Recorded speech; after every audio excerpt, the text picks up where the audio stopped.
far as all the emergency rooms getting clogged up, as far as all the food stamp office lines, we're tired of it. So, we were lied to in '86, and this time, we're going to fight it hard. Thanks, Dave. All right, all right. Yeah. I have one last comment before we have the main eulogy from JOYCE KAUFMAN. Many of us often get discouraged because of the liberal opinion media and the momentum the other side has. But in the last month, I think we've turned the tide on this issue. Right. And remember, folks, we have stopped all amnesties since the year 2000. This is a significant success, and we're going to continue stopping that. There are a lot of similarities between Mel Martinez and Marco Rubio. They both lied and said they were anti-amnesty when they got elected, or when during the campaign.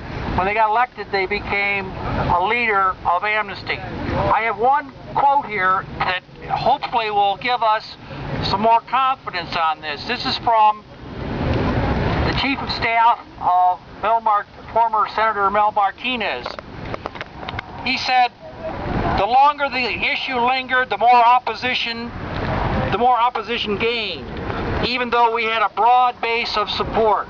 At the end of the day, achieving reform would have been like catching lightning in a jar. Instead, we wound up with a lightning rod." Let's give them a lightning rod again. Oh, yeah! And now for the main eulogy, radio talk show host and star, JOYCE KAUFMAN.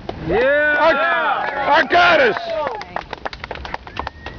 Thank you. Michael is going to be my armor bearer right now, and I appreciate that. There are two things that I wanted to say before I begin this eulogy. One of them is that I was very encouraged by looking at some numbers today.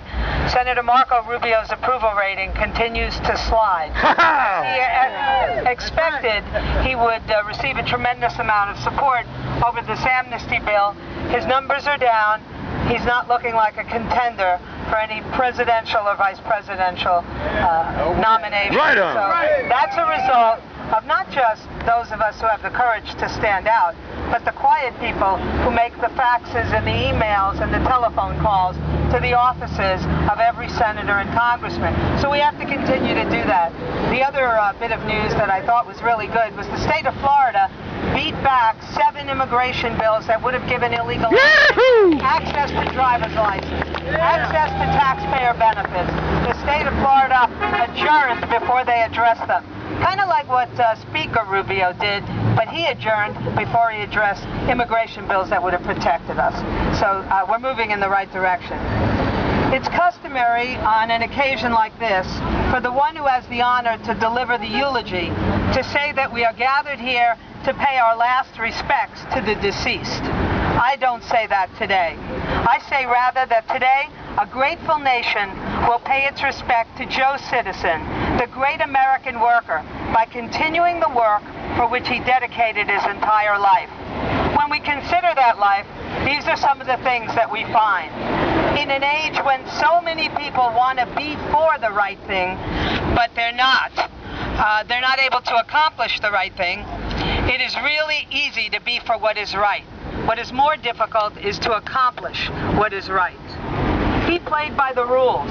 He paid his tithes to God and he rendered his taxes to his government. He stood up to his own government and its leaders against SB 744, this train wreck of a comprehensive immigration bill that betrays the Joe citizens of this great sovereign nation.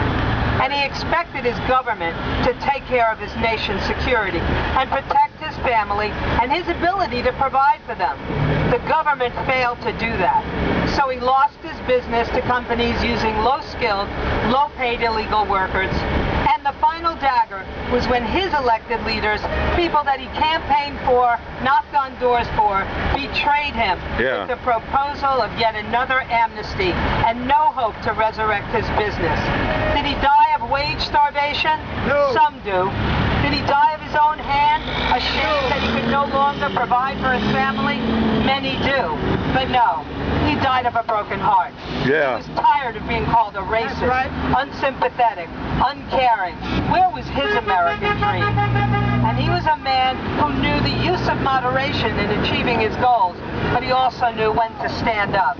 All of those who watched him lose his business, lose his schools, lose his hospitals, and finally lose his home, stand here today to plead his case and the case of other Americans who are being told that in spite of your lack, we must provide for everyone from anywhere.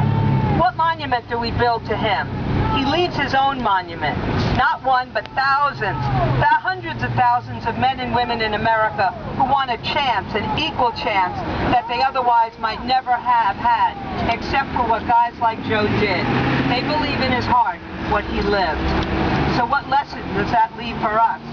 To go forward and champion the cause of the rule of law, without bigotry in our hearts, but with the obligation to those who list everything to accommodate those who have broken the laws and customs of a sovereign nation. And in that is a message for all of us. At a time when it is so often the custom, whenever we have a problem, to throw up our hands and say, what is the government going to do? This man said, what can I do? And that is the challenge I give to each of you. Government has its responsibility. What can I do? What can I do in my life to make the American dream come true? Because all of us must remember, we want a dream and it cannot come true until each one of us behaves as an American. And it is in that spirit that I speak of Joe Citizen, an American worker today. I remember the last time we met in front of the unemployment offices, 3 days before Christmas. You remember Joe. He always had that American flag pin in his lapel. He didn't just wear that lapel. He wore that feeling in his heart. And what it says to each of us, every man and woman in this country is equal before God. And every man and woman in this country now is equal before the law. And we need to restore the rule of law and speak out against the amnesty bill promoted by Senator Rubio and his gang of apes. But we have to do what the law requires, and we have to respect one another. And so today, the message to America, the country that Joe Citizen loved so much, with all its faults, because he realized that this was a country in which we have the power to change what's wrong and change it peacefully. So his message is this: what can you do? What can you do to make this a better country? What can you do through helping others, through recognizing their desires, their dignity, their individuality, to realize the American dream? His dream was one nation, under God, indivisible, with liberty and justice and opportunity for us all. To fulfill his dream is the responsibility of each one of us. It's the commitment that each one of us makes in his heart on this day. We honor the American worker by continuing to fight for secure borders, jobs for Americans first, and no amnesty, de facto or otherwise. Yeah! All right! Thank you, Yay! Joyce. Thank you, Joyce. Way to go! Well done. Okay. A second. You want to grab that one? Okay, we're going to have a processional with a funeral dirge. We'll have the Boris go first.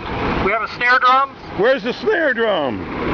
Snare drums. We'll have him in front. And we'll have the megaphone. Where's the snare drum?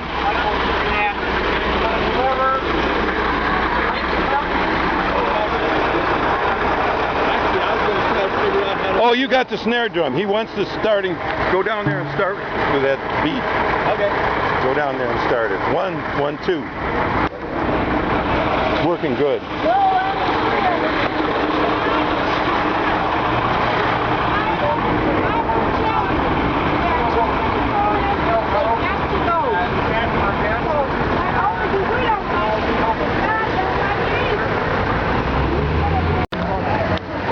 Well, we're here at the rally for the funeral for the death of the American worker. I'd like to introduce Jack, and here's Callie.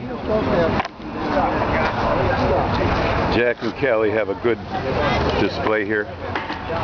And this is Dave Caulkett, Congratulations, Dave. You've done a great job. There's a lot of people, and Jack really was the leader on that. Brilliant strategy from FLIMEN. That was Jack.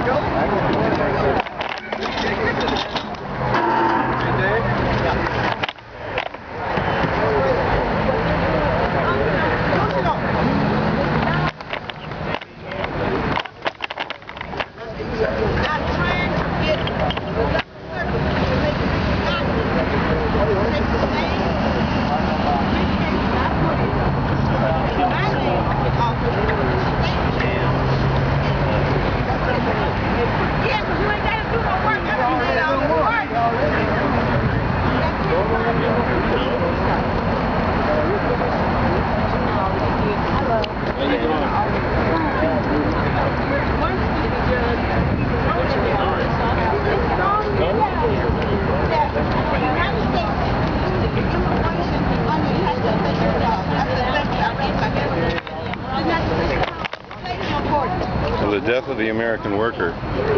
This is the funeral service, and we are going into Senator Rubio's office with our petitions, and we are going to discover why he has proposed this ridiculous bill. And we hope that the Senate bill is defeated.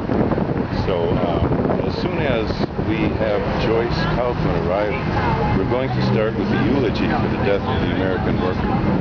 There should be a very important exchange that is delivered between the senator's staff member about the bill, as well as these problems that we're going to cite. It's essential that the United States Congress reflect the values and opinions of the constituents who put the people in place to go to Washington and to serve our interests. I'm going to put on my suit coat, and we're going to start the service.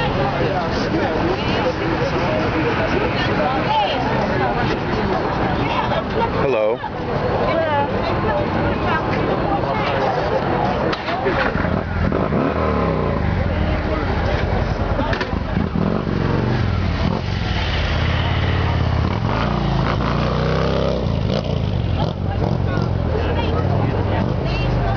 Doral's finest roared through. There's Callie.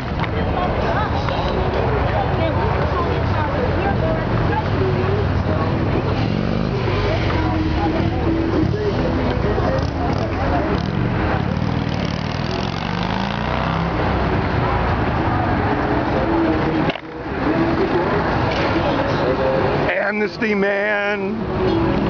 That's brilliant! The Amnesty man!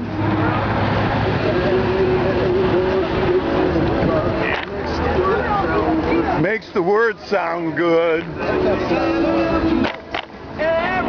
That's great. Satisfied for his people. Now talk about your dreams and wishes. Soon you won't be washing dishes. More volume on that. Oh, okay. Turn it all around. Turn it all around. That's a good tune. Yeah.